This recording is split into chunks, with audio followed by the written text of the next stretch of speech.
So the mistake that I made actually that time was, as they were dropping us off, I asked them now. That's the mistake that I made. I should have just kept quiet, go into the house, sleep, wake up the following day, go home. So, but now I asked them, so should we come to the office tomorrow? Then this white guy was transporting. I said, okay, let me find out from the director. I called the director, and the director told him that, yeah, they should come in the morning. So when I woke up in the morning, my colleague was already gone at the office. When he arrived there, they called me. They say, where are you, Domingos? Because your colleague is already here. And I was already prepared, actually, to go to Mpumalanga and attend a funeral there. So as I was about to come out of the gate, I see office calling now. I'm like, I replied the phone. They said, no, we are waiting for you. Your colleague is already here. So I was wearing all white. Yeah, those days I loved to wear all white, from actually head to toes, even the shoes, the socks, everything, underwears, everything was all white. I used to call myself like, hey, I'm an angel. You say, yeah, this is why I always like wearing white back then. So when I received the call, I had no choice but to go back inside, change, and then I went to the office. When they arrived at the office, I asked my colleague, and then why didn't you wait for me, or even at least tell me that you are coming here? We could have come together. I could see that the man is actually convinced that I'm involved. He's already made up his mind that no, it's his uncle who went and robbed there. So they took us to the police station. When we arrived at the police station there, we find 3 detectives. They were having breakfast. So they told us, 2 were Tsonga, 1 was Zulu. They said, guys, sit down. I said, no, I don't want to sit, Mina. Why don't you tell me what is it that you want from me? Then from there I leave. These guys, they look at me like this, say, no, this one is full of shit. This one, he poured me with the hot cup of tea. You understand? So, because I was also violent and aggressive those days, because of alcohol, I used to drink, and sometimes, just fight, there was a time I would drink with my friends. We are sitting like this in a tavern. Then I'll ask them, guys, where's the main switch? Hey, I want to start a fight here. Where's the main switch? They'll tell me, no, the main switch is at the back there. So I'll go at the back, switch off the main switch, come running inside, then start hitting whoever wants to go out. This is what we used to do. Sometimes we'll take chairs and you understand? So I actually used to think that I was the only man, Yeah, because that time my body was a little bit big, yeah. I was exercising, I used to lift weight and stuff like that. So I was this person who was violent. I would start a fight. Even if I find people playing snooker like this, they put their 2 rands like this in a queue like this, I'll take all this money, go and buy alcohol, and I tell them that if there is a man enough, you can follow me, and then I'll show you. There was a time when we would misbehave in the house. My dad, how he would punish us. He would make us wear his boots. Imagine, while we were still young, the boots were size 8 and 9. So it make us wear. He would make me wear his boots tightly like this, and make me squat. And then he put the sponge. Those old sofa, the sponge, he would put the sponge on my hands like this and put a glass of water on top. And he says, if you drop this glass of water and it breaks, you are also going to be broken today. So he would just make me stand there while he's eating, up until he's done. Or would make me do push-up, or would make me run.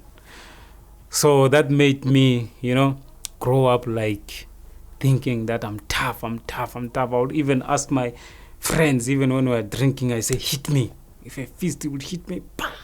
Then I say, now is my turn. When I hit them, they fall, but when they hit me, I'll just stand there.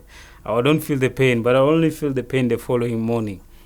So now we are in this police room. Hey, I said, man, these guys, why are they like this? Why are they doing this? And then I was like, start to have fear now. I said, man, these guys, they're going to do something to me. They said, no one comes into this room without knowing anything. When you come here, if we wanted a statement from you, we're going to do it down there at the reception. But the fact that you are here, it means that you know something. You know what happened there. I said, I know nothing. They say, wait. They were speaking in Tonga there. Wait, you will see. When you think you are tough, they were talking. I said, this one is a soldier. We must be careful with him. We need to handcuff him before we interrogate him. Otherwise, he's going to moor us. He's going to beat us up, you see. So, while we were sitting like this, there's another policewoman who came. And this colleague of mine was like already, like he was so scared. He was shivering, And then he was staring at this policewoman. So this guy asked him, hey, why are you looking at this woman like this? Then the other one said, are you going to tell her the truth if you go and speak to her in the other room? Then he agreed by nodding his head like this. Yeah, Bremen police station. So this guy said, yes, I'll tell her the truth. But he was just doing like this. So he went with the policewoman. So this guy, they handcuffed me. They handcuffed me hand and foot. They put me on the floor like this. I was fighting. I said, why are you doing this? What? I don't know nothing. What? You see? Then they took I was actually tubed 8 plastics. Hey, I thought I was going to die. When I feel like I'm losing my breath now, if I don't breathe, I'm gone. I would I'll tell you the truth, And then when they remove the plastic, you say, what? Are you going to tell us the truth? I say, no, I don't know anything. I'm just saying this for you guys to release me. Hey, they're like, hey, we are Joel. They take the plastic and do it again on the floor. So every time, there were 3, but I could overpower them. I don't want to lie to you. I would I was lying on the floor like this, flat on my stomach. But when the pressure was too much now, I could not breathe. I would do whatever it takes to stand up. And when I stand up, I said, no, these guys, they're going to kill me. Now I was hitting them like this. Even this one is there. I'll throw myself at him like this, you understand? So they managed to grab me. So what actually disturbed that interrogation was a call that I received from one of the guys that went and robbed my guys. I told them very, very well. I said, guys, I'm going to the police station, but fear nothing. I'm not going to say anything. Do not worry about anything. I'm the one who's going to call you and give you feedback what transpired at the police station. Now, because they were I don't know whether they were curious or they were nervous. They thought maybe I would sell them. I sold them out, you understand? They called.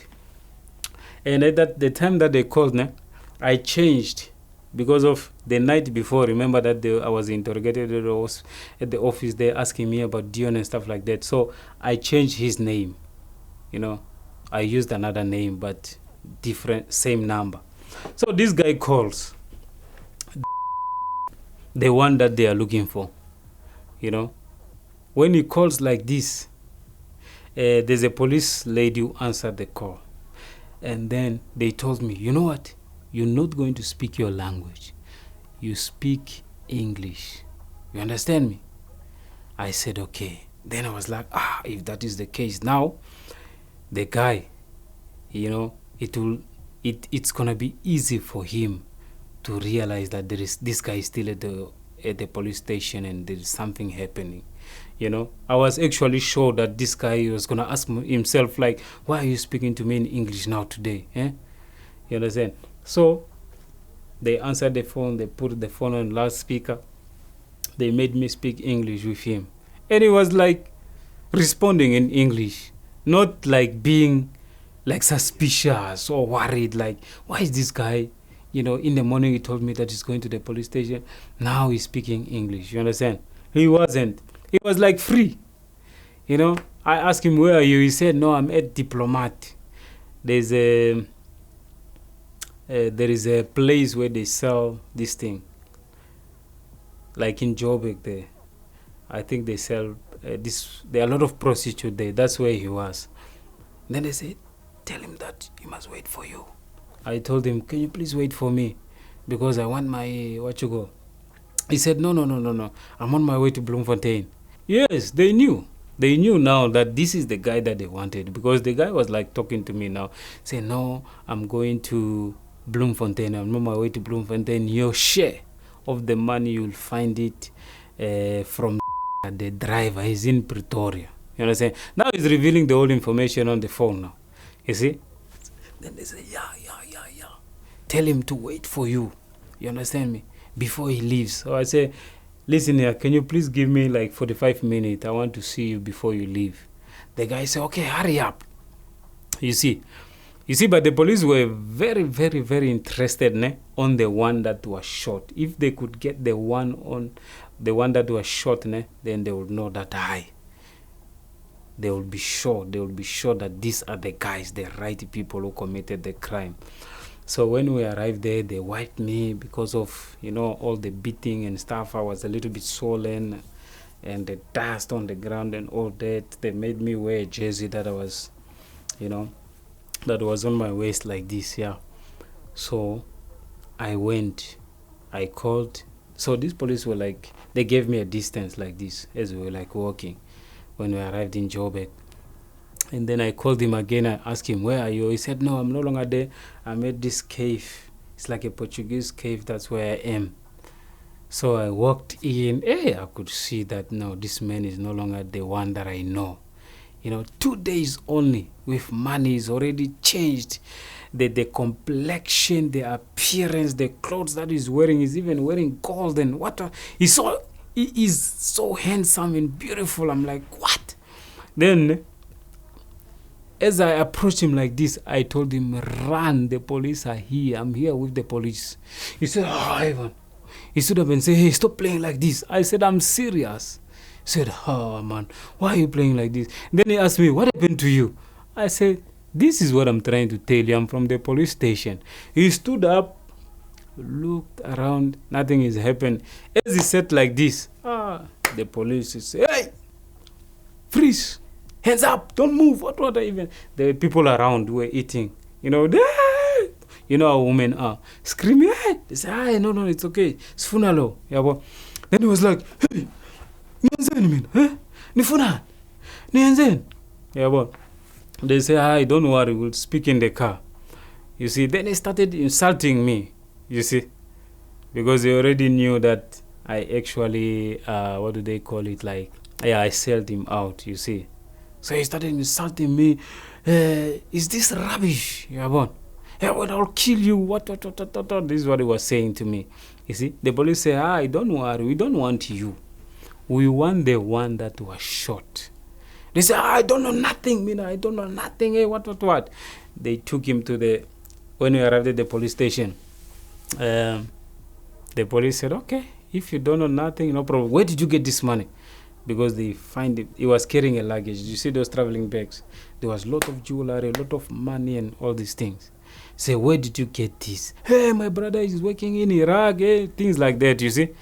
Hey, he's the one who gave me this money. What. They said, okay, no problem. If your brother is working in Iraq, we are going to call him for him to verify what you are telling us. So when we arrived at the police station now, this other one, Detective Baloy, was saying that, no, you know what, this guy, we are going to choke him. We are going to put him in an electrical chair. We are going to choke him. He's going to tell us the truth.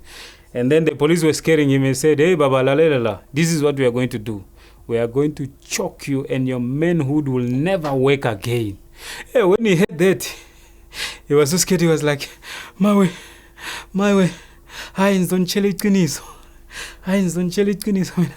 was crying. I was like so surprised. I'm like, what? Is this a soldier? I'm like, say He was like this. I was so surprised. I'm like, come on, this guy, man. So easy like this. They didn't even put a hand on his, but he's already giving up so easily like this. He wants to give out all the information. You see. So what was happening while they were busy with this one, the driver actually heard that I'm arrested. I don't know how. Maybe this one is the one who called him that day. I went to the police station. So they took it as if I'm arrested already. So the one who was shot, he was at the hospital in Limpopo, the Bilabila. That's where he was. So those guys, they called him and say, hey, leave that hospital because those guys are arrested. So this guy, he went out of the hospital, he packed these things, went and sit outside, where he would like see everyone on the entrance there. He waited for 1 hour, nothing is happening. He went back to his hospital bed. So this one now, who was arrested after me, the one the police were threatening to electrocute, was so scared. I don't know, maybe he didn't want to lose, he didn't want to lose his manhood, He said I think he said to himself that I'd rather go to jail than to lose my manhood. Because you know what?